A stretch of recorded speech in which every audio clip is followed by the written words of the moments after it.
द्वितीयोऽध्याय हरिः ॐ सहस्रशीर्षः पुरुषः सहस्राक्षः सहस्रपादः स भूमिगुं सर्वतश्रुतवात्यतिष्ठद्दशाङ्गुलं मा पुरुष एवेदगुं सर्वं यद्भूतं यस्यभाव्यं मा उत मृतत्वशेषानो जदन्नेनातिरोहति एतावानस्य महिमा तो जायांश पुरुषः पादोऽस्य विषवा भूतानि त्रिपादस्यामृतं देवी त्रिपादोर्ध्व उदयित पुरुषः पादोऽस्येह भवत् पुनः ततो विगवन् विक्रमस्यासनानसने अभिततो विराडजा यद्विराजो अधिपुरुषः स जातो अत्यरिषत पश्चात् भूमिमतो पुरः तस्मादना सर्वभूतः संवृतं मृगदाज्यम् पशुस्तांशकरे वायव्यानारण्य ग्राम्याश्च ये तस्मादना सर्वभूतरिचः सामानि जतनीरे छन्दा गुंसे जतनीरे तस्माद्यजु तस्माद्दजायत तस्मादस्वा अजायन्त ये केचो भयादतः गावो हजतनीरे तस्माज्जाता अजावयः तं जजनं बर्हि प्रोक्षन् पुरुषं जातमग्रतः तेन देवा अयजन्त साध्या ऋषयश्च ये तदपुरुषं व्यदधोः कतिधाभ्यकर्मयन्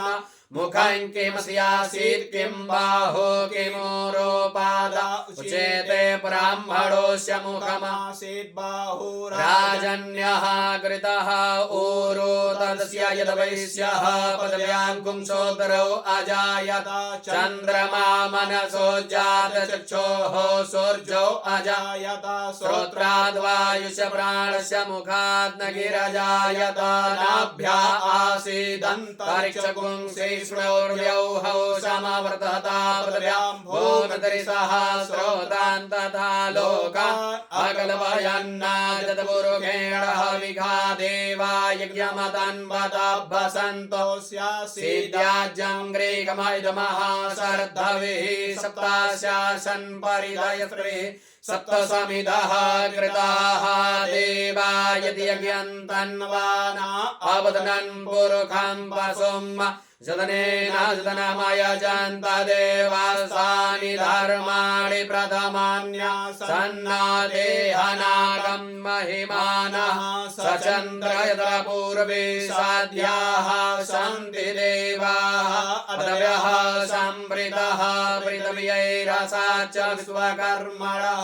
समवर्तताग्रे तस्य तुष्टाभिदद्रु प्रमेति तन्मर्तस्य देवतवमाजानमगरे वेदाहमेतं पुरुषं महन्तमादित्यवर्णं तमसः परस्तात् त्वमेव विदितवाति मृत्युमेति नान्यः पन्था विद्यते यनाय प्रजापतिश्चरति गर्भे अन्तर्जायमानो बहुधा विजायते तस्य योनिं परिपश्यन्ति धीर तस्मिन् हतस्तुर्भुवनानि विश्व जो देवेभ्य आतपति जो देवानां पुरोहितः पूर्वो जो देवेभ्यो जातो नमो रुचाय ब्राह्मणे रुचं ब्राह्मं जनयन्तो देवा अग्रे तद्ब्रुवन् यस्त्वैवं ब्राह्मणो विद्यात् तस्य देवा असन्वसि स्त्रीश्चते लक्ष्मीश्च पत्न्या